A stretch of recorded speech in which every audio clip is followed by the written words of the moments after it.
Careface CVP. Careface CVP. Subscribe, like, comment, and let the whole world know about Careface CVP. Careface Video Productions. Yeah, what we say? Up there. With your help, up there, we will be going.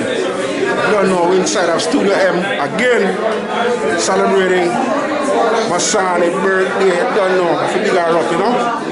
Up there to the top, she deserves a medal. Trust me, in Canada they're giving out all these medals to these people. We're gonna give Masani one. Some form of award she needs to get for the work she has done in the community. Trust me. Yeah! Happy birthday again, Masani. Straight from Careface CVP. Alright, so give thanks to everyone who have come here today to celebrate my birthday. It has been a pleasure. We have been here since 5 o'clock and now it's almost 10 o'clock. And because we are respectful of our neighbors upstairs, when we say we finish at 10, we finish at 10. Because we have been here since 5 o'clock and some people are just coming in. Alright? So I want to say thank you though for everyone who are celebrating our anniversary today. This is our 43rd anniversary, Masani Productions 43rd anniversary. And earlier today we were talking to give a list of history. And look out for the documentary, it's coming. This is Rastafest 30th anniversary. Welcome to Studio M, for those who are coming here for the first time. This is our photography video studio, downstairs we have a music studio setting up. And you know, I want to say though that after 43 years, and after 65 years old, I am tired. I am tired. And this is why we are mentoring young artists. We're doing a lot of mentorship here. Correction here is one of our instructors here. And the songs that you heard called Little Jamaica is an album that we produce. We have about 10 nice artists on it. Nana McLean is on it. Carl Henry, Correction, Fancy Lady, Jade Fate is down there. And I'm sure I'm missing some other artists, Ras Lee and all that, right? So the Little Jamaica project is something that, you know, what I wanted to do was to capture the history of Little Jamaica, because I grew up here in the 70s, and what I find is what's been gentrified. As you can see, it's disappearing from us. We have all these condos and construction and subways and everything coming, but our history is being erased. So I thought that I wanted to capture it through music, and I think the artists here did a very good job. Fancy Lady, Correction. Get on one.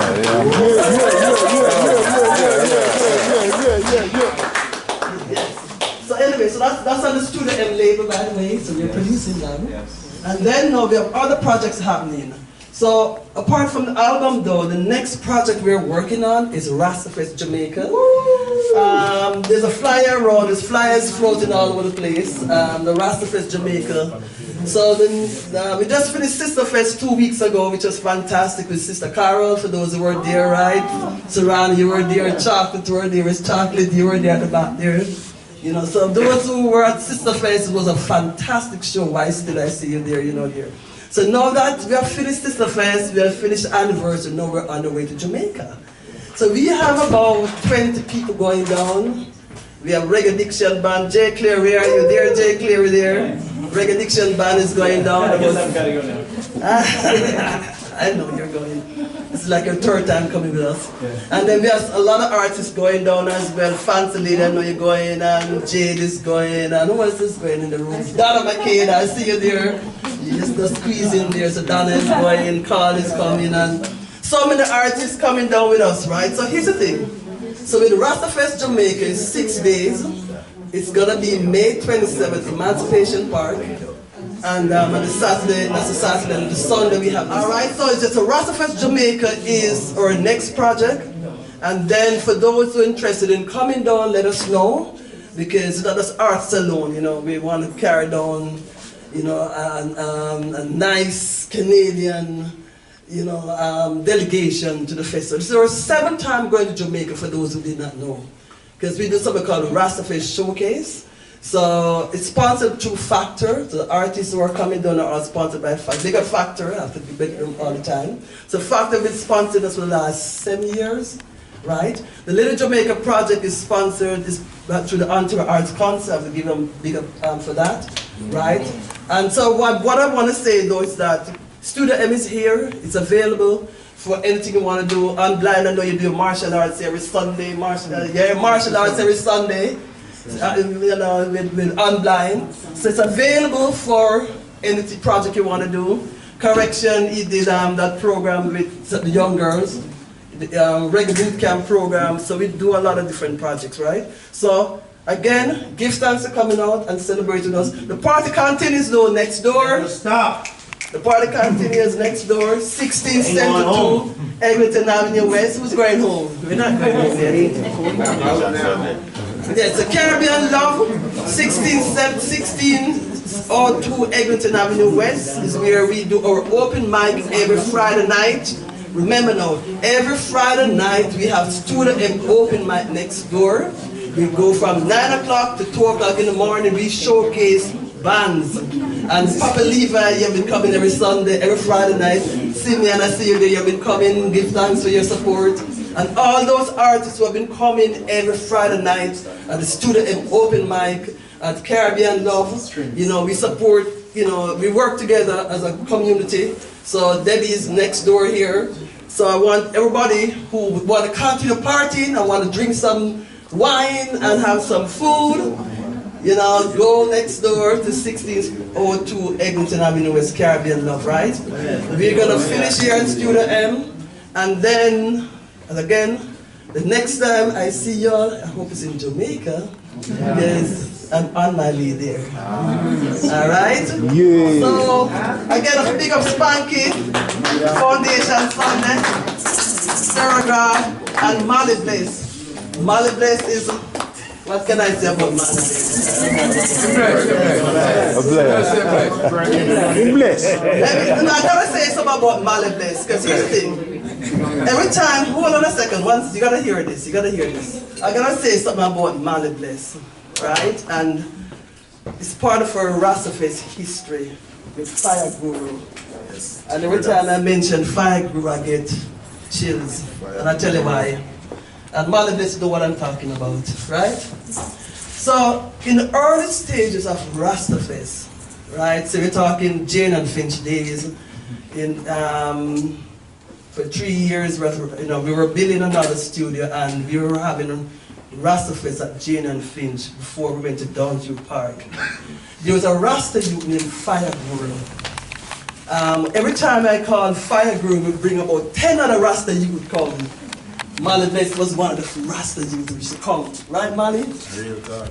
Yeah, man. So about 10 Rasta youth would come when Fire Guru called. Because we say, yes, Fire Guru, we need help, we need volunteers. So we were all like a young Rasta youth come help us at Rastafest. And Molly Bliss was in a group called Sons of the Most High. Sons of the Most High. I see? I remember. So he was with the Sons of the Most High with 2 other artists, but Fire Guru now was with some other artists. All Rasta youth. All Rasta youth come help Masani with Rastafest. And right? And then so Jane and Finch days now. So one day I called Fire Guru, and when I called him, I didn't get him, and who I spoke was his brother called Lava. Was it Lava or Lava? Lava. His brother, 17-year-old Lava. So Fire Guru is 24 years old, Lava is 17 years old. And when I called Lava, Lava said to me that Fire Guru committed suicide. Listen to what I'm saying. And I put down the phone, and I cried, and I cried, and I cried. Because Fire Guru was like a son to me, right? That's like Molly Bliss is like a son to me. That's like Lava was a son to me.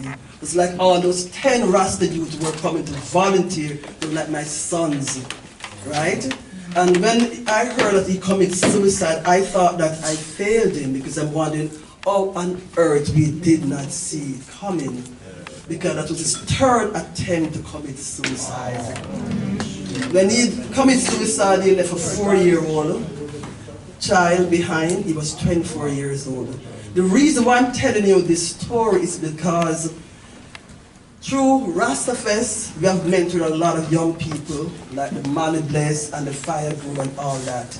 And that's why I continue doing what I'm doing. Because we want to make sure that we don't lose another fire guru.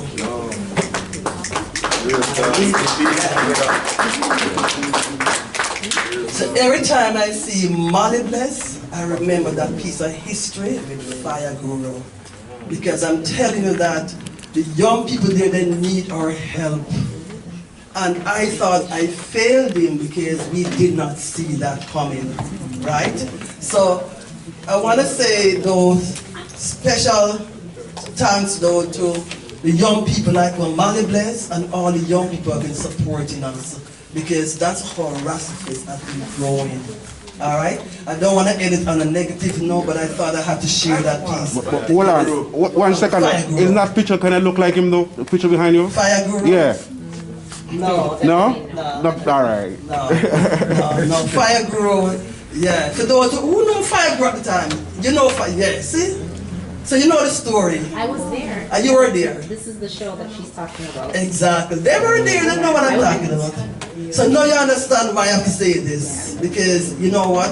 What I'm saying is this. That's why we do what we do through Rastafest. Because we do a lot of mentorship with young people. Alright? So as I said before, give thanks for coming. We're going to end it right here, but the party continue next door, 1602 Eglinton, with Miss Caribbean Love. Right. We have a cake there though. We're going to cut the cake before we go.